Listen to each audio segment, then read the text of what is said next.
Hello friends, मैं आदित्य जैन और मैं आपका सीए फाइनल एएफएम का फैकल्टी। वो दिन आ गया है जिस दिन के लिए आप बहुत दिनों से इंतजार कर रहे थे।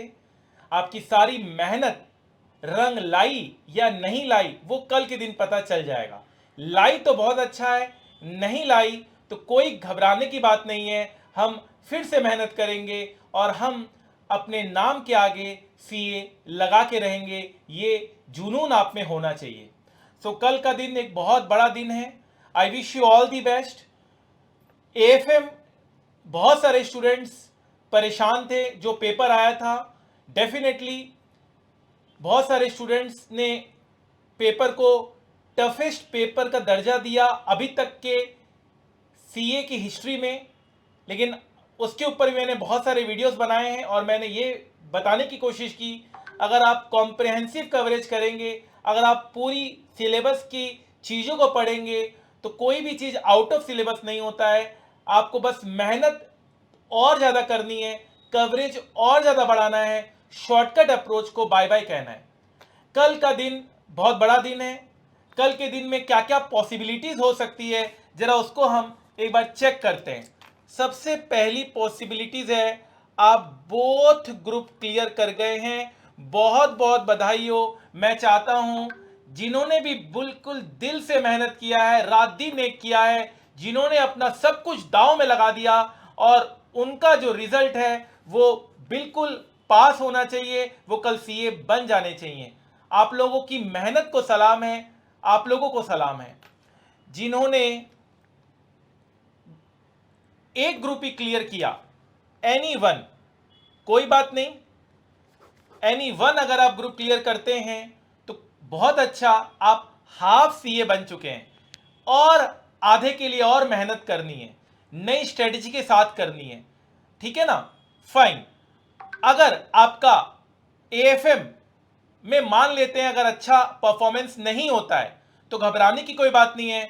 हम लोगों ने आपके लिए एक स्पेशल बैच अनाउंस किया है, 7 डेज बैच, जहां पर आप एक बार अपनी तैयारी को फिर से इवैल्यूएट कर सकते हैं और 100 आउट ऑफ 100 मार्क्स लाने का सोच सकते हैं।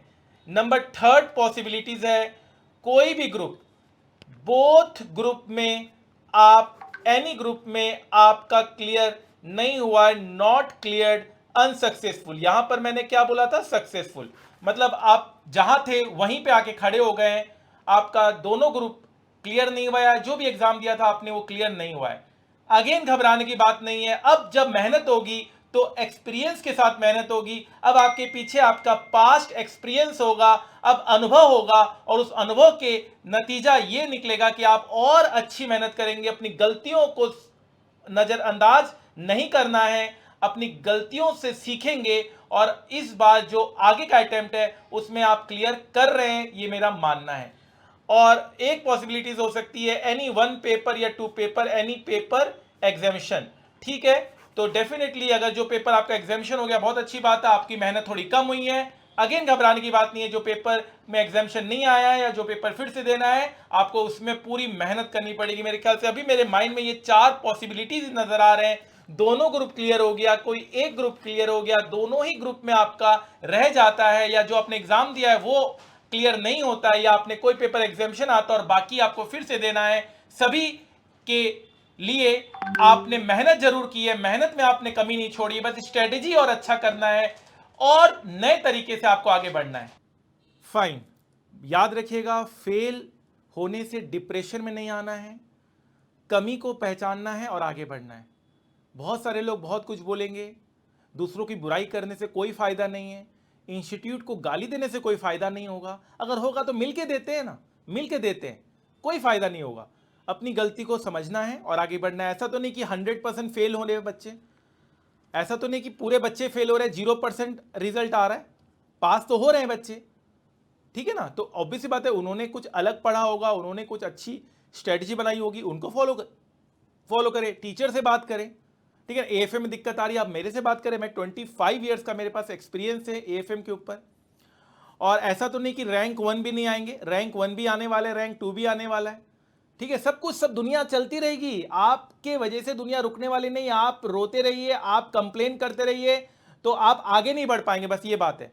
आपको अपनी गलती को समझ के आगे बढ़ना है। याद रखिएगा, कंप्लेन करना बहुत आसान होता है, बहुत आसान होता है। मिलके कंप्लेन करते हैं ना, बुराइयां करते हैं मिलकर, तो क्या है, अपनी गलती को ढकते हैं, अपनी पछतावे को ढकते हैं और कंप्लेन करते हैं, यार इंस्टीट्यूट ऐसा है, इंस्टीट्यूट ने ये पेपर बना दिया, इंस्टीट्यूट ने अच्छे मार्क्स नहीं दिए, इंस्टीट्यूट ने ये कर दिया, इंस्टीट्यूट ने वो कर दिया। फायदा होगा तो बताइए, आइए ना, फायदा लेते हैं ना, क्या दिक्कत है? किसी की बुराई करके अगर फायदा होता है तो कोई बात नहीं, हम फायदा लेने उस फायदे में भी हम रेडी हैं, लेकिन कोई फायदा नहीं होगा। ये जिंदगी का नियम है, खुद में इंप्रूवमेंट ले आइए। जिस दिन आप खुद में इंप्रूवमेंट ले आएंगे, आपकी बुराई बंद हो जाएगी, क्योंकि आप नंबर 1 हो जाएंगे। कल मिलते हैं आपके साथ, कल मैं फिर आऊंगा। इस चैनल को सब्सक्राइब कर लीजिए। मेरे बहुत सारे स्टूडेंट्स बहुत अच्छे मार्क्स लेके आने वाले हैं, रैंक लेकर आने वाले हैं। आप लोग बने रहिए। अगर कोई पेपर आपका अच्छा नहीं होता है तो कोई दिक्कत नहीं है, हम लोग नई स्ट्रेटेजी के साथ आगे बढ़ेंगे। ऑल दी बेस्ट, दिल से कहता हूं। जिन्होंने मेहनत की थी और जो सही अप्रोच लेके चले थे, उनको कोई फेल नहीं कर सकता। वो कल पास हो रहे हैं और हो रहे हैं। All the best.